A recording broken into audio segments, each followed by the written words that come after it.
नमस्कार साथियों, जय हिंद। साथियों, ये जो आपको व्यक्ति दिखाई दे रहा है, इसका नाम है नरोत्तम मिश्रा। ये मध्य प्रदेश से 2018 में इनको गृह मंत्री बनाया गया था शिवराज सिंह चौहान की सरकार में। आपने भी हाल ही में सुना होगा कि इनका टिकट जो है भारतीय जनता पार्टी ने दतिया विधानसभा से काट दिया है। और आपने देखा होगा कि इनके जो समर्थक हैं, इनके समर्थकों ने काफ़ी उग्र प्रदर्शन भी किया, पुलिस पर पथराव भी किया है और साथ ही साथ रोडों को भी जाम कर रखा है। तो मैं इनके समर्थकों से तथा इनसे भी मैं सवाल करना चाहता हूँ कि यदि आप इतने ही काबिल व्यक्ति हैं, तो आप 2018 में मात्र 2656 वोट से चुनाव जीते थे। 2656 वोट का कोई मतलब नहीं होता मेरे समझ से, यदि आप इतने ही काबिल थे तो। और अगर आपकी लोकप्रियता आपकी इतनी ही थी, आप इतने ही अच्छे कार्य कर रहे थे, तो आप 2023 में 7000 मतों से चुनाव क्यों हार गए?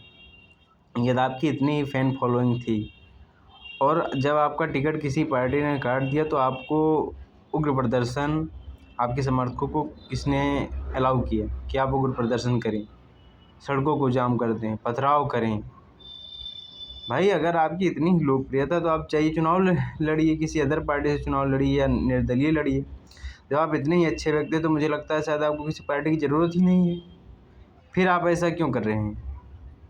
तो ये चीज़ें सरकार को भी सोचनी चाहिए कि ऐसे लोगों के ऊपर कार्रवाई करें, जो नेता लोग टिकट कटने के बाद में ऐसी हरकतें करते हैं। आप सड़क जाम कर रहे हैं, आप अनियमितताएँ बरत रहे हैं, ये कोई बात नहीं है।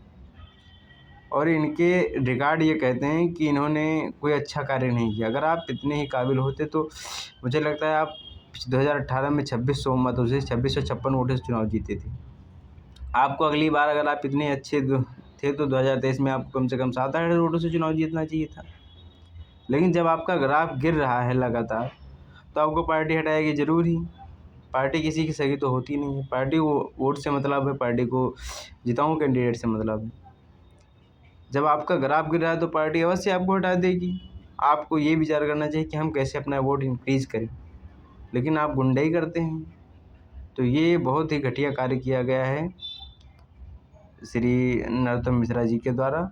और मुझे आशा है कि मोहन यादव की सरकार जो है, इनके ऊपर, इनके समर्थकों के ऊपर मुकदमे लगा करके कार्रवाई करेगी।